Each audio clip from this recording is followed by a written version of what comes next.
This is e-joyce-more. I'm on Positive Power with Jerry-Royce. My name of my book is Clap. Hello, and thank you for stopping by. I'm your host, Jerry-Royce, and welcome to Positive Power 21 Network, where you get your positive on. This is a worldwide podcast for growth, wealth, and success. Thank you. Positive Power 21.org, Internet Radio.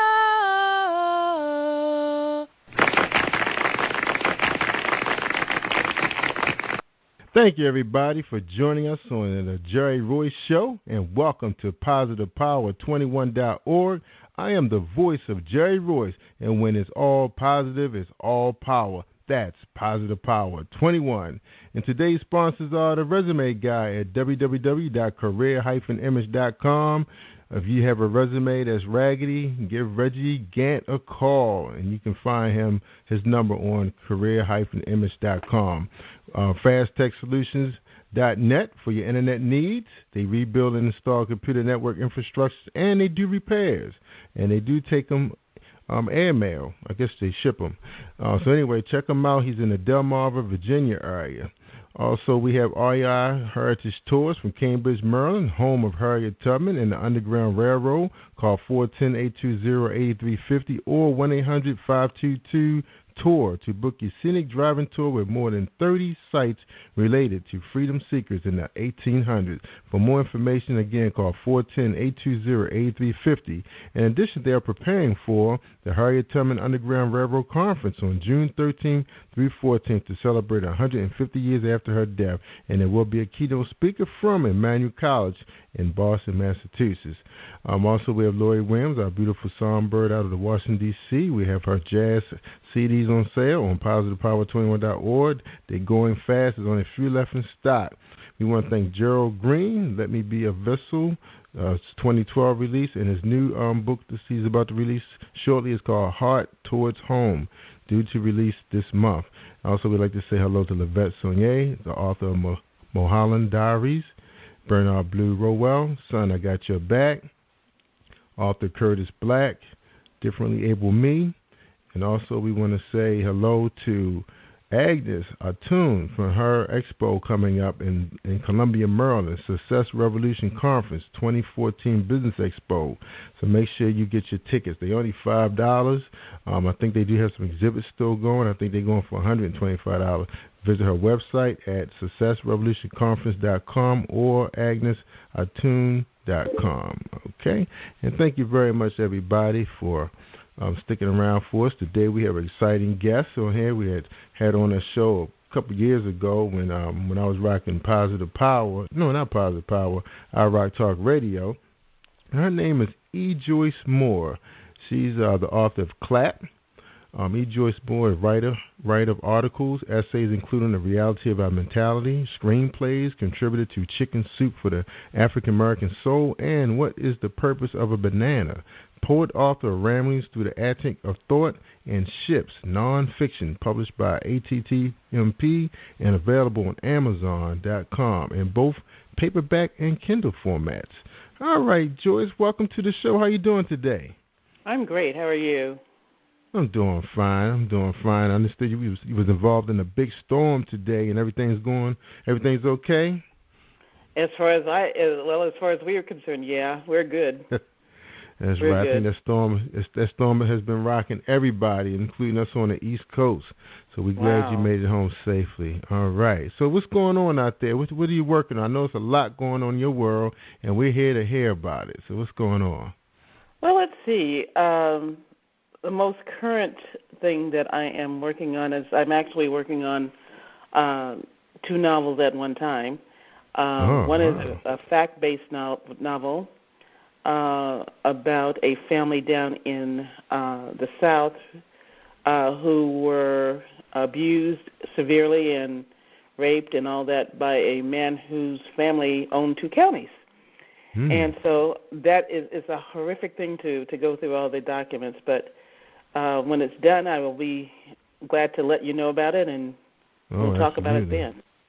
All right, all right. And before you get into your most recent project, can you tell us a little bit about you? Give us a little your background, because I know you've been involved with so many things.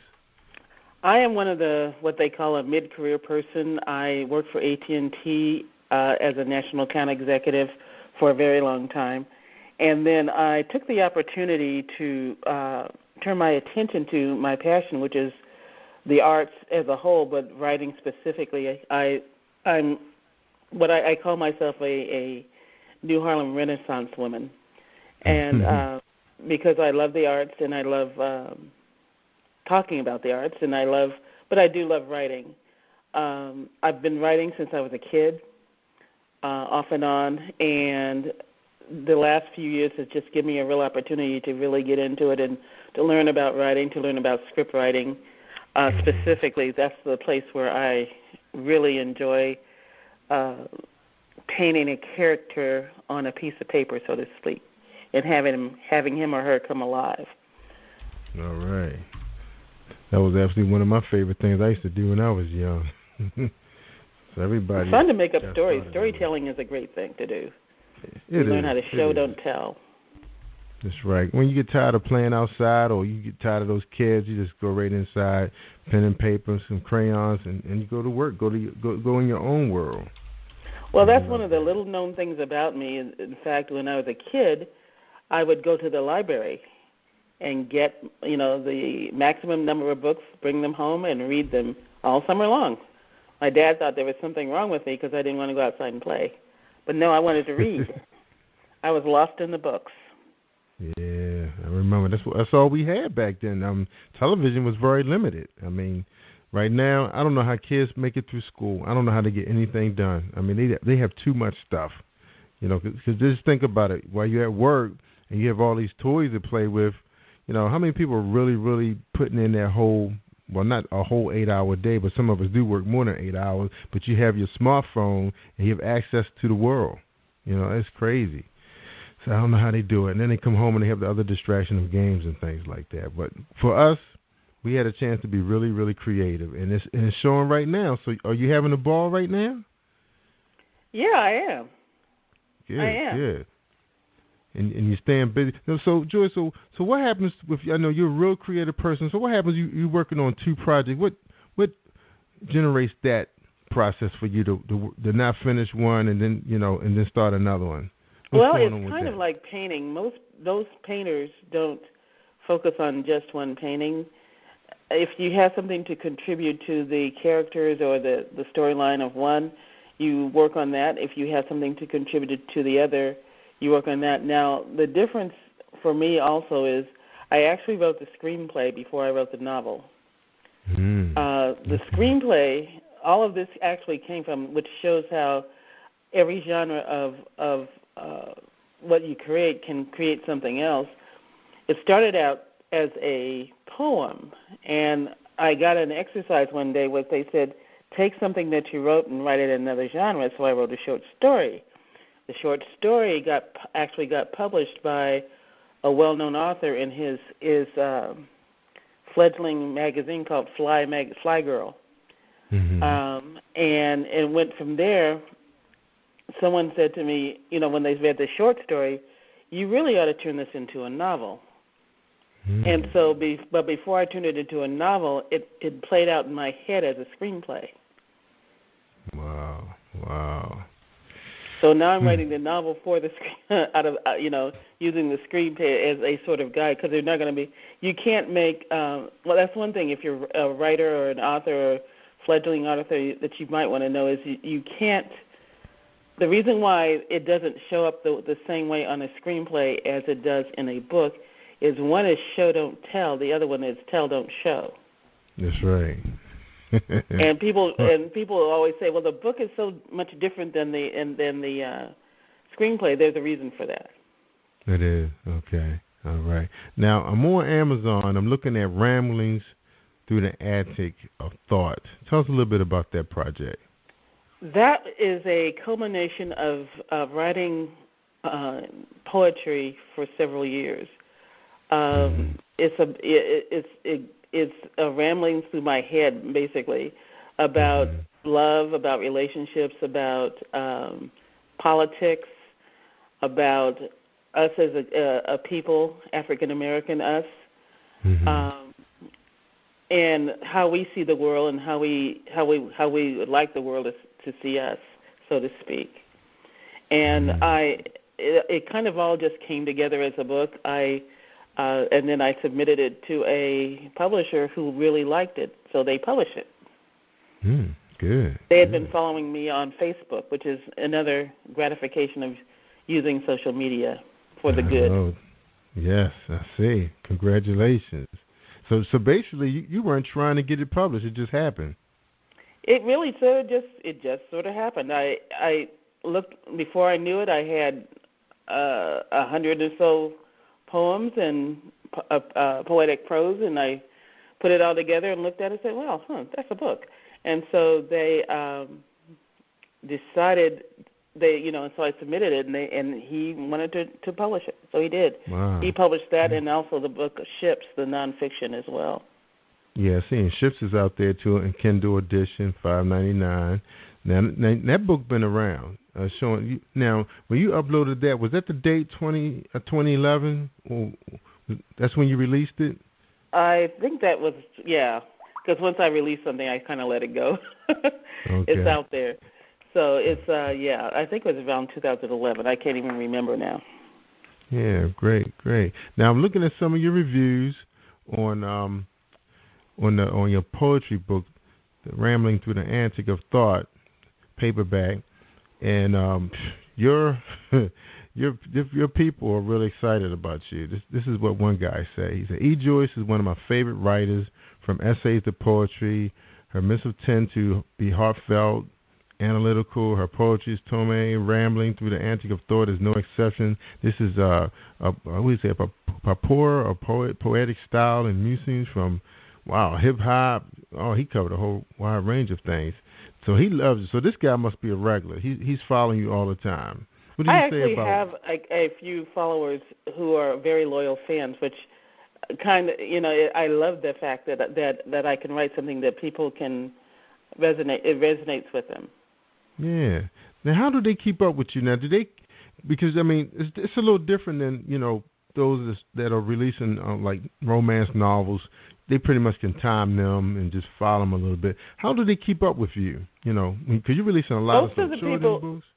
Most of the people who follow me, actually, I have built a following on Facebook and on Twitter, and actually a couple of other publications online, because I don't go out and solicit people to follow me. I don't do that. If you like what I write, you're going to follow me. If you don't like what I write, you're not going to follow me. And sometimes if you don't like what I write, you're going to follow me just because you're curious. So, right. I'm not I don't believe in that kind of following, false following, artificial following, if you will. If somebody has 2 million zillion people, what are they following you for? Is always my question. That's right. And then one reviewer says, Joyce, your creative genius is evident in the title itself. The book has great promise. So she loved it. Now, she wrote that back in 2008. Yeah. So this book is still going strong. Yeah, I mean, people still buy it. People still read it, as long as I welcome them buying it and reading it, and I do appreciate that. But like I said, I it's kind of like a grassroots following of people, and I actually know not know personally, but I know of a lot of those who follow my work. Yes. Now you say this is many poems. This goes way back. I mean, we're not going. I would say it was probably over a span of a 5-year period, maybe. 5 years. Okay. Wow. So, when you do something like that, what are you going through? I mean, when you was releasing it to Facebook, why were you going that route first? Why did you look at Facebook first to share? I had to look at all the social media stuff and decide what I want to do with it and what I didn't want. What I didn't. It was also around the time with. It was also around the time when President Obama was just coming on the scene, that kind of thing, that I started looking closer at social medias. And I wanted to use it as, I just made a conscious decision to use them as name recognition resource, so that when people saw me online or they saw me, they knew, oh, I know who e-Joyce is, or I know who e-joyce-more is, that kind of thing. Right. Now, even my publisher said, I'm sorry? I'm sorry, go ahead. You can finish what your publisher say. Even my publisher said, he said, you're one of the few people I know that I can Google your name and you come up first. So that's, and just so you know, that's something you want to have happen. So it makes it quite successful. Right, and you do include video in some of your like trailers, movie trailers, in some of your products. Yeah, I'm having a great time making book trailers and making videos for people, because it's another artistic release for me. I just enjoy it, and creating something that someone can take a look at and get a sense of anything, or get a sense of the dramatic. I've done a couple for a couple of other authors. Timothy Stelly Sr., I've done one for him, and I did one for another author, and it was just a lot of fun. But it was. Now, I didn't get a chance to check out your trailer yet, but I said, wow, she has a trailer out. Now, you have a whole lot of projects out there where your name is part of someone else's work. We're looking at, I Like Brown. That's your project. That's your book. I Like Brown is a book that I wrote for my niece. It's a children's book. I have two children's books, actually. I wrote, one is called I Like Brown, and the other one is called Jazara. Jazara is, both of which are still something that I am determined that I'm going to get multimedia, create into multimedia, especially Jazara, because they're really all about being African American, being young, being the only black kid in the class, and helping, in this case, a little girl figure out that it's okay to be brown. It's okay to be, you. And this is where your roots are. They came from Africa, and at the time she didn't see anybody that looked like her at Disney World.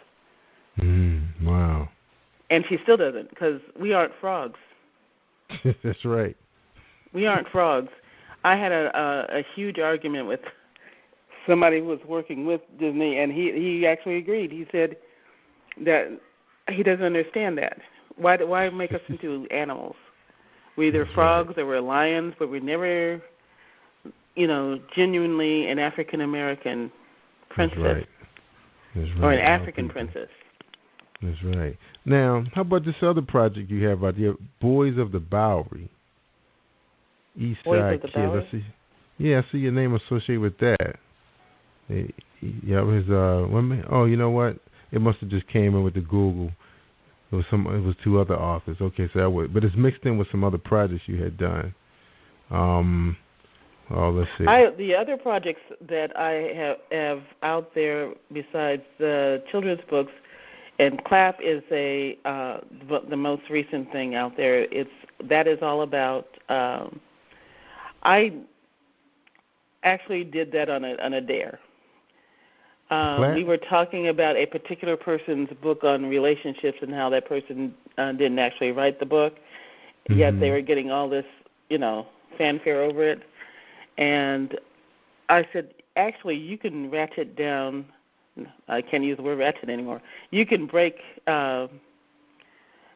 any book like that down to 10 points and say the same thing and do it in 12 pages. So it became a challenge for me, so I wrote a book on how to acquire a good relationship with somebody.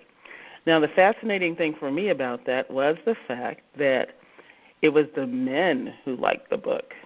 The women wouldn't read it. Yeah, it was interesting. I was dumbfounded by that. And that's CLAP. Yeah. That's what I'm looking at right here. Now, this that was my experiment. I have a trailer and everything for that. But I couldn't get black women to even read it. much less as men read it, as you will see down there. Yeah, because I'm looking at this, say, straight with no chaser perspective on successful building a long-term relationship. If you seriously want one, this is how to do it. So what you gave instructions. Tell us a little bit about that book. So what happened here? It's like I said, it started out being a joke about can you really write a book to tell people the best way to acquire a good male-female relationship. Yeah. And can you do it in 10 points and be done with it? Yeah, you can. Because it all boils, no matter how anybody rearranges the furniture in a book, it all comes down to the bottom line of you have to prepare yourself first, and then you have to look at what you're bringing to the table, and you have to also be aware of stuff. You need to do stuff, the simple stuff. Find out if he's married. Right. Find out if she is actually a chronic abuser. You know, there. You know, just last week, was it last week or week before last? When there was Solange and her kicking and spitting and all that stuff. Yeah. You would be able to know, you ought to be able to know before you get engaged and involved with someone, if he is married, if he is in a relationship with somebody else. That you close your eyes to those things is kind of, you know, unless they are the worst sociopath in the universe, you should be able to find those things out fairly easily. That's right. And if you've got kids, and a lot of people got kids nowadays, have extended family, before you bring those kids into the equation, you better find out if he even wants to be a daddy or if she wants to be a mama. That is true. True. And don't turn your head away from some of the warning signs, because warning signs are there for a reason. Now, you said the men were pretty excited about the project, but the women. So no reviews from women, just men. Just men, and even talking to people, because what I used the clap as an experiment. The book is not even a book. It's an expanded essay, so to speak. It's a booklet, and it's only 99 cents. I even offered it one day completely free just to see if people would pick it up.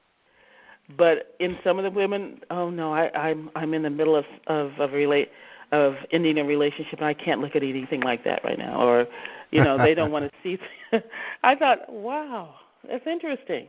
It was interesting that most every woman I spoke with, they had a reason why they didn't want to read it. Yeah, and right here, so you covers a variety of topics, including online dating, first dates, dealing with loved ones, family members. So what's going on out there with online dating? I mean, did you research it? You know, what's happening with it now that was different like 2 years ago? Here's the funny thing is, what I've observed is on Facebook as well as online dating. You can read and watch women go after a guy that they find on Facebook, and he has realized that all he has to do is say certain things, and they'll have women praying for him and offering themselves to him and all those kinds of interesting things. And there's one guy that I actually told him, because he is just coming out of a relationship, and he was talking about he was lonesome and all that kind of thing. And I said, I sent him a private, because I like him. He's a nice man. I said, you got about 5-10 women on Facebook who are offering themselves to you. You need to take a year and heal. A year. Because he was blindsided by his divorce. He didn't know it was coming. Oh, okay. And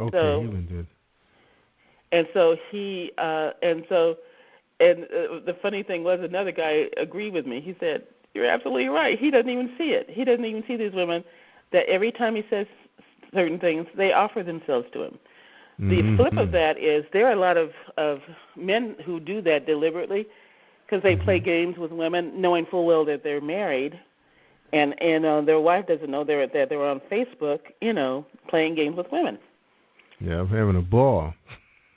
So my observation is, if you haven't done your homework and haven't done all the things you need to do in your life, whether it's online, whether it's the guy you meet next door, it all plays out the same.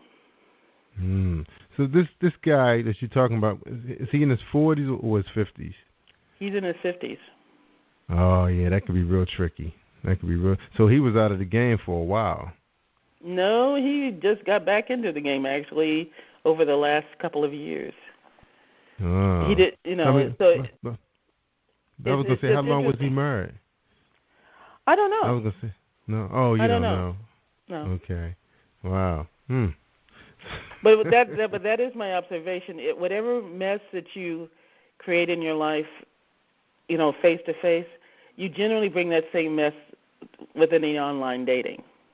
Yes. So it's really So good. about you, cleaning up your own mess first, getting that Mm-hmm. baggage that you're carrying down to an overnight bag versus a steamer trunk. That's the kind of thing that you need to do. That's right. Like I said, you read, clap, find out. Yeah, I'm going to check it out. Because it looks like it's a pretty fast read, and I guess it's talking to my age group. So who did you write it for specifically? Did you choose I the wrote target? it for anybody who wants to be in a relationship, period. Ah, okay. Anyone who really seriously wants a serious relationship, that's who it's for. If you don't want a serious relationship, you probably shouldn't read it. Mm-hmm. Because they say that one of the reviewers say this is not a one-sided piece aimed at females only. Nope. So keep your eyes open. Wow. Okay, I'm going to check it out. I'm going to shoot you an email too and let you know what I thought of it. Wow. Oh no, you could even post it on there. I don't, either way, it never bothers me if people don't like what I write, because it makes for great conversation. If you follow me on Facebook, you find I get into some deep conversations with folks. And some of them don't like what I say sometimes, and some of them do like what I say sometimes. But I always try. My goal in life is always to just tell the truth as much as I know. It may not be your truth, it may not be my truth, but I hope it's the truth. All right, let's talk about Ships a little bit now. Ships is out there, $5.99 Kindle download. You have a paperback. What would a reader expect from Ships? Ships is a 4-part book on relationships. See, having said that, you can bring it down to 12 points when you're talking about male, female. Well, Ships is a little bit different in that the focus is more on, first you start with self, then you start with interpersonal relationships, and then you talk about the societal relationships, and then the last part of it is talking about God and your relationship with God. And quite honestly, the part about God, after discussion with the publisher, I shifted that to the end because there are some people who might like the other part, but they don't believe in God. And so, you have your choice of reading it or not reading it, but it gave me the opportunity to kind of provide some inside observations. And it's not in a lot of research, a whole lot of research, because I don't believe in telling people stuff just out of the side of my neck. It has to be something that they can actually learn from. Yeah. So what brought you to write this book? I mean, you knew you had a lot of work to do with it. So I mean, was it just you had the energy for it? It was something that I had. It was something I needed to kind of get out of my system, so to speak, because I said that probably would be the last nonfiction I'd ever write, because I really wanted to turn my attention to fiction writing, and because that's what I grew up reading for the most part. I read a lot of fiction. I read a nonfiction too, but I read a lot of fiction growing up. I was a kid who read like 4 books every 5 days. And I'd go back and get me some more books, and so I was a fast reader, and I loved to read. So it also did a lot for my creativity. I love reading, and that's why I think that when I write, the novel, the pieces of the fiction that I do write, and people read it. They're looking for the rest. Where's the rest of the book? Because this is like nothing I've read before. So and that's what I love, writing something that people. It's not the same formulaic Harlequin romance kind of stuff. Yeah, absolutely. Now, Joyce, you've been at this for a really long time. Are you doing workshops? Are you teaching writers how to really write, how to do the things you're doing to be able to release publications through publishers and not just self-publish? Well, I am not a lot of stuff I learned from taking online classes, but I don't feel comfortable yet in saying that I can teach anybody else how to write. I'm honestly still a student of writing, and to me, any artist is always going to be a student of whatever they do. Now, that said, when people ask me questions that I can provide the answers to, like there is a gentleman who just finished a book that a friend of mine asked me to help him to figure out what his next steps are. That I can happily do because I've been there, done that. Right. But as far as teaching writing, I'm not so much that kind of person. No. Like I said, I'm still learning. Yeah, I mean, I know you're a student of the game, but I mean, it seems like you're just so clever with your penmanship. You've seen a lot. You tackled on so many different genres. You know, it seemed like you would be like the perfect person to be a professor in a writing class.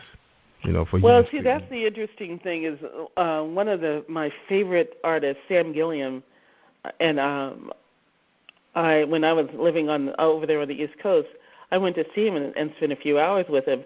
And after we talked, he said, "You just need to get some letters behind your name," which I haven't done. I haven't had a chance to. He said, "You've got everything you need to have the letters behind your name because otherwise." People, we live in a society that you have to have the credibility sitting on the table.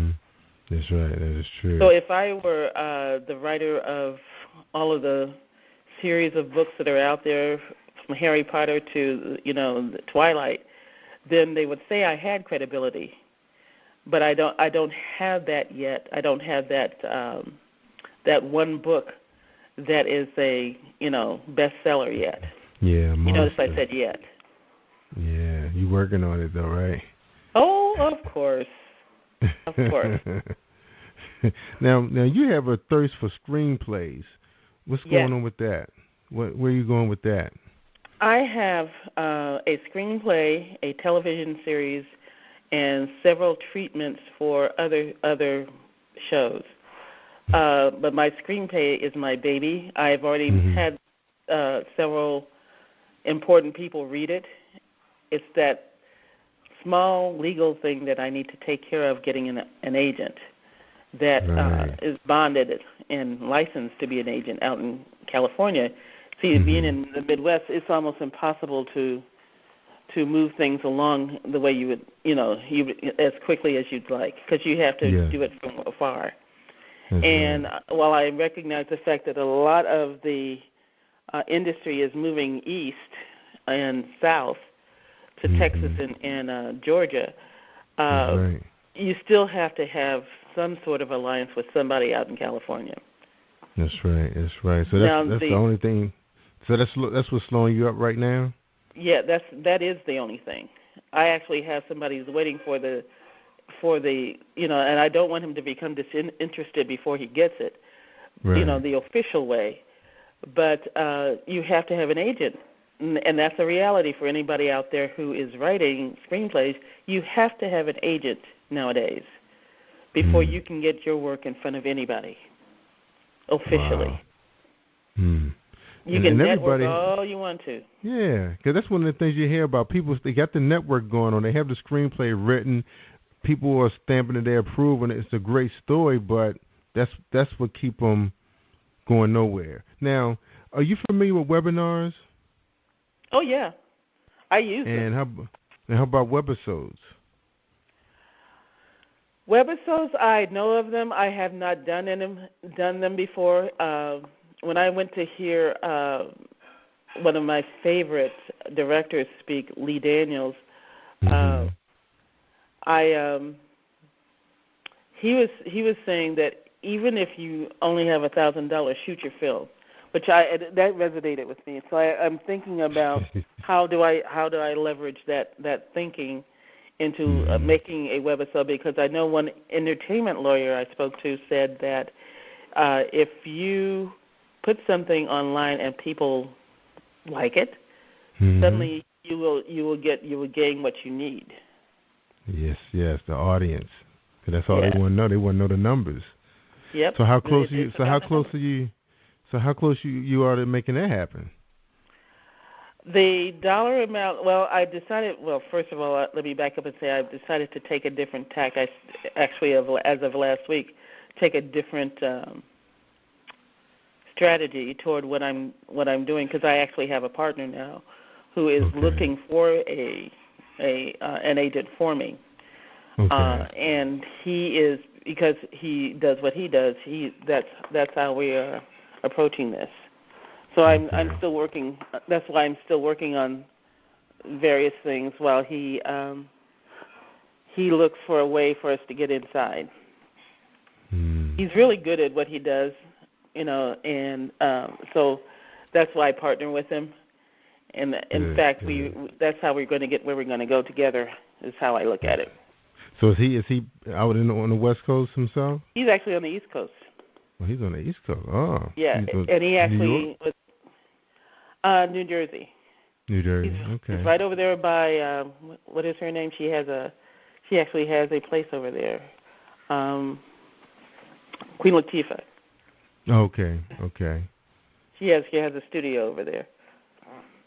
Good. All right, so you're moving forward on that, because I've been seeing some great productions, webisodes, and I think they're short too. They only like 20 minutes, but they really capture you.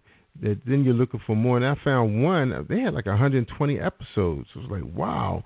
Where was that seems to be the new thing to do nowadays, and the new way to go. And we've discussed the ability to do that. So we are probably going to perhaps even start going in that direction at some point. So basically, you haven't started the research on if you decide to go that direction? Actually, I've done some research on who the people we would use, because it would have to be people who are willing to do it basically for nothing. That's right. And by the way, that is actually how Lee Daniels. That's how he got started. Yep, you'd be surprised who's out there waiting to work. They want to do that. They want to have their name behind a project, because everybody needs a name behind a project. Yep, exactly. Good.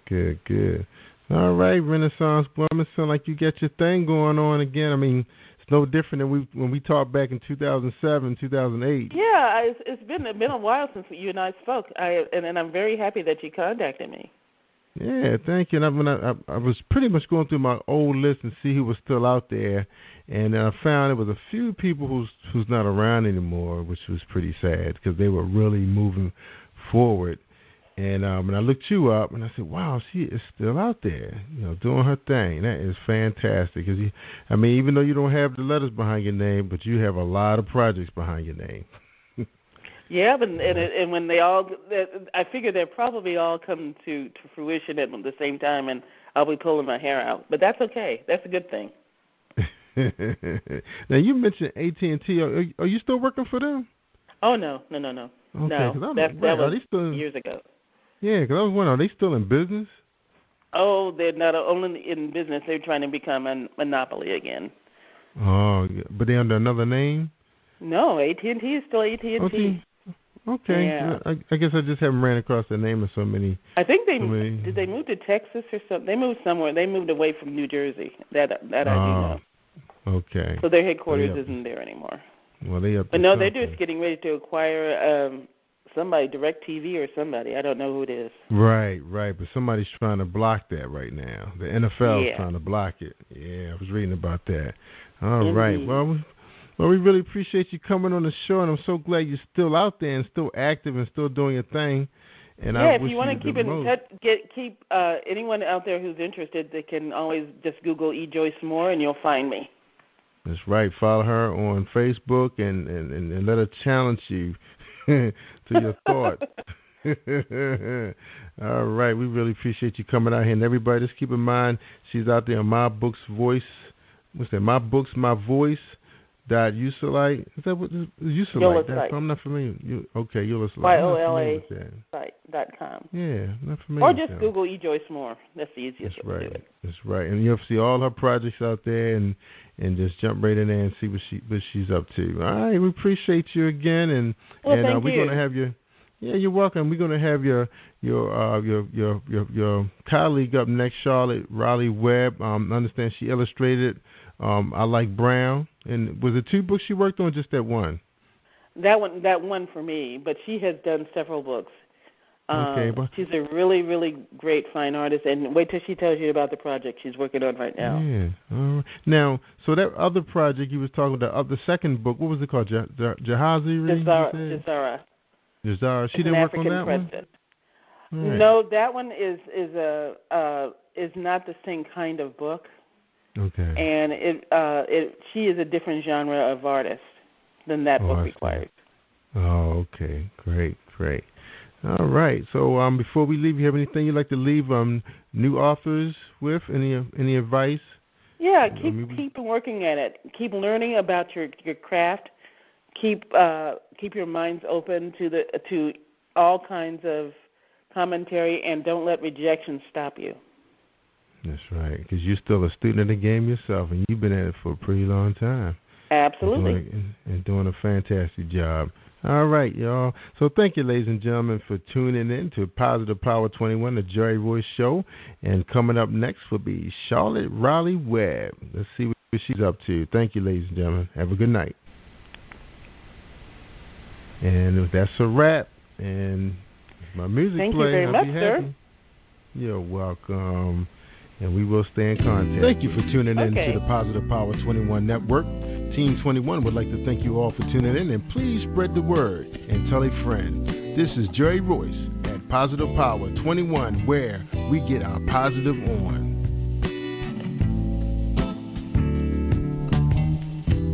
Positive Power 21.org, Internet Radio. All right, ladies and gentlemen, that's a wrap. Have a good night.